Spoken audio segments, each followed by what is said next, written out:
Hello बच्चों, welcome to my YouTube channel Satish education channel. आज मैं बच्चों आपको 2024 द्वितीय पाली का अगला पाठ बताने जा रहा हूँ। तो देखते हैं, ये क्लास 10 का मैथ है। तो आगे क्या है भाग में देखते हैं।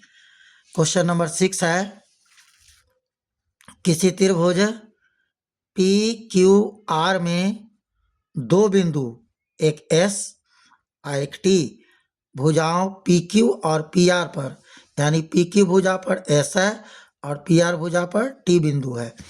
इस प्रकार है कि पी एस बटे एस क्यू बराबर पी टी बटे टी आर तथा angle P S T equal angle P R Q. तो सिद्ध करे कि त्रिभुज पी क्यू आर एक समद्विबाहु त्रिभुज है। तो चलते हैं, सिद्ध करते हैं। सबसे पहले एक ट्रायंगल लिए त्रिभुज, इसका नाम पी क्यू आर है। इस पर कहा है कि पी क्यू पर एस बिंदु लेना है यहाँ, और टी पी आर पर टी बिंदु, ये दोनों को मिला देते हैं, यहाँ एस यहाँ टी। इस प्रकार लिए हैं। तो एस टी अब क्या दिया हुआ है कि पी एस बटे एस क्यू बराबर पी टी बटे टी आर, ये दिया हुआ है।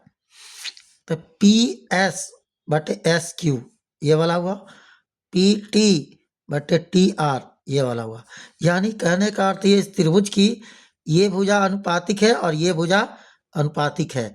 अगर ये दोनों भुजाएं अनुपातिक है तो हम लोग जानते हैं कि थेल्स के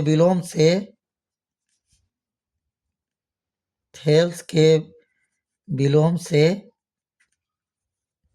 ये रेखा इसके समानांतर हो जाएगी, यानी एस टी रेखा जो है क्यू आर के समानांतर हो जाएगी,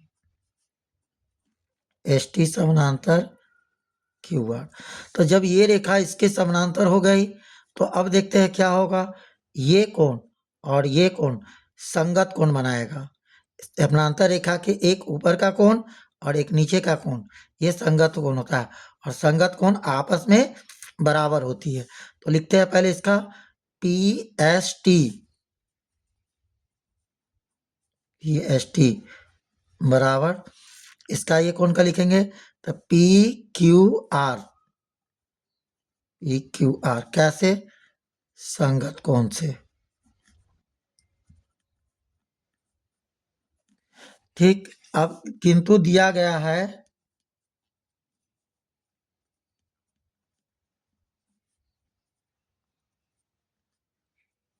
क्वेश्चन में, यहां दिया हुआ है कि पी एस टी बराबर पी क्यू आर, ये पी एस टी बराबर पी आर क्यू। अब यहां देखते हैं बच्चों कि यहाँ पी एस टी बराबर पी क्यू आर दिया हुआ है, जबकि यहाँ पी एस टी बराबर पी आर क्यू। तो ये दोनों का एल एच एस बराबर है। जब ये दोनों का एल एच एस बराबर होता है तो दोनों का आर एच एस भी बराबर हो जाएगा। तो इसका आर एच एस, इसका आर एच एस, दोनों को बराबर करते हैं।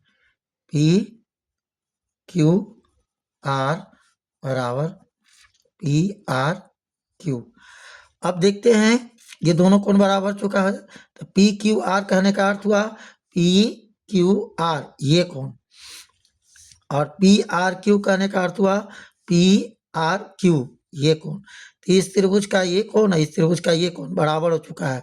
तो जब एक त्रिभुज का दो कोण बराबर हो गया तो इसके सम्मुख भुजाएं भी बराबर होगी, यानी इसके सामने की भुजा ये पी क्यू और इसके सामने की भुजा ये पी आर बराबर होगी। क्यों? क्योंकि ये त्रिभुज का सम्मुख कोण है। सम्मुख कोण की सम्मुख भुजाएं बराबर होती है, पी क्यू बराबर पी आर। सम्मुख कोण की सम्मुख भुजाएं बराबर होती है। इस कोण की सामने की भुजा पी क्यू और इस क्यू के सामने की भुजा पी आर बराबर हो गई। अतः हम लोग कह सकते हैं कि जिस त्रिभुज का दो भुजा आपस में बराबर होती है उसे हम लोग समद्विबाहु त्रिभुज कहते हैं। अतः त्रिभुज पी क्यू आर समद्विबाहु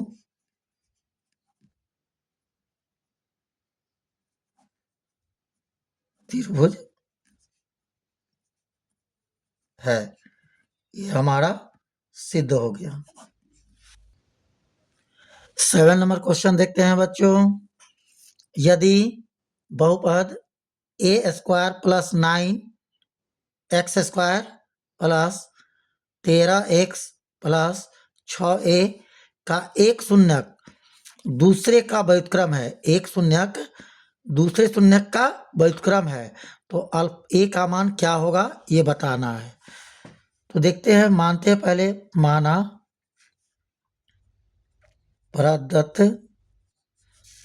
बहुपद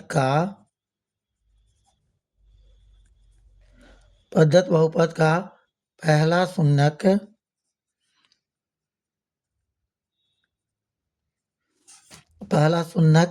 अगर हम अल्फा मान लिए एवं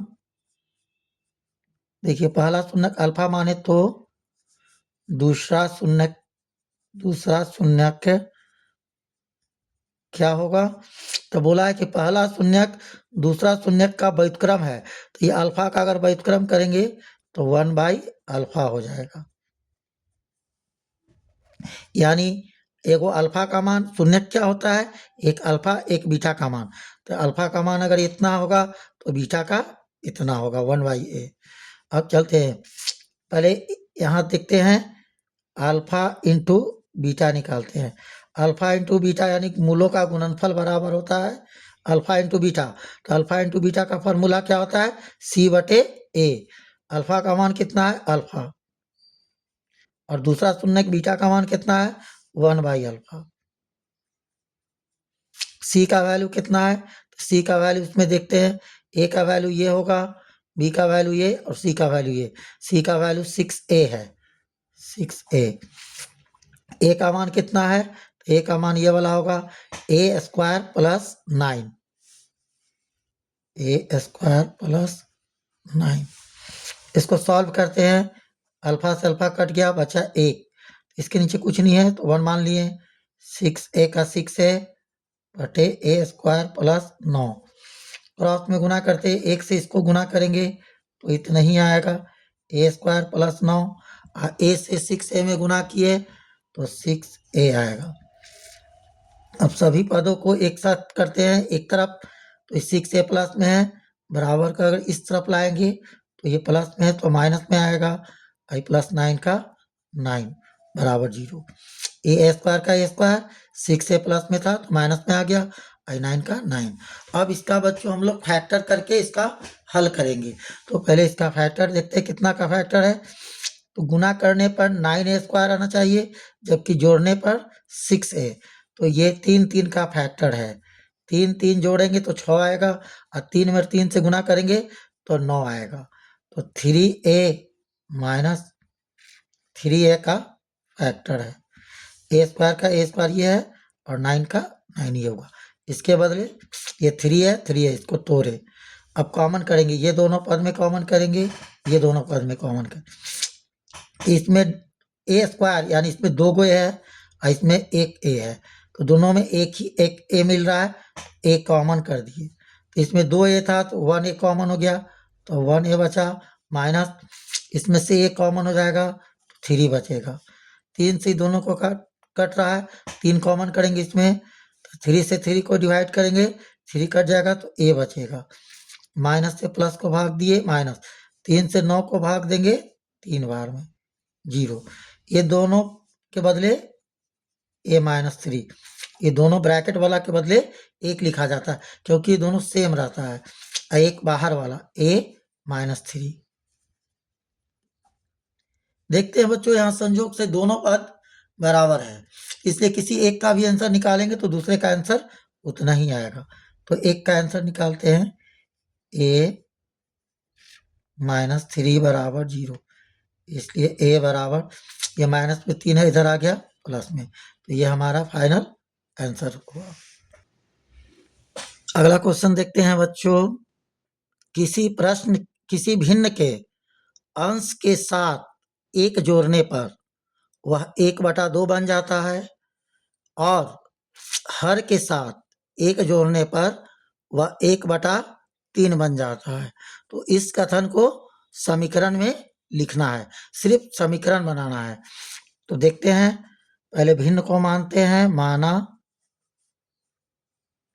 भिन्न बराबर x/y। ऊपर वाला बच्चों अंश कहलाता है और नीचे वाला बटा वाला हर कहलाता है। यानी अंश का मान x है और हर का मान y है। अकॉर्डिंग टू क्वेश्चन देखते हैं क्या कह रहा है कि भिन्न के अंश के साथ एक जोड़ने पर, भिन्न हमारा अभी ये है, भिन्न के अंश के साथ एक जोड़ने पर। तो अंश के साथ एक जोड़ने के लिए कह रहा है, तो अंश में एक जोड़ दिए। एक जोड़ने पर क्या होता है, भिन्न 1/2 हो जाता है, यानी बराबर 1/2। देखिए इसमें सिर्फ अंश में जोड़ने के लिए कह रहा है, हर में कुछ भी करने के लिए नहीं कह रहा। पहला समीकरण में भिन्न के अंश में एक जोड़ने पर 1/2 बन जाता है। तो भिन्न के अंश में एक जोड़ने पर हर में कुछ भी नहीं किए, बराबर क्या हो जाता है 1/2। यह हो गया समीकरण फर्स्ट। गुना सेकंड समीकरण में देखते हैं, भिन्न अभी हमारा x/y है। अब सेकंड में क्या कह रहा है, और हर के साथ एक जोड़ने पर, हर के साथ एक जोड़ने पर 1/3 हो जाता है। हर के साथ एक जोड़ रहे हैं, हर में एक जोड़ने पर 1/3 हो जा रहा। यह हो गया समीकरण सेकंड। तो सिर्फ ये समीकरण बनाने के लिए कहा गया था, तो समीकरण हमारा दोनों समीकरण कंप्लीट है।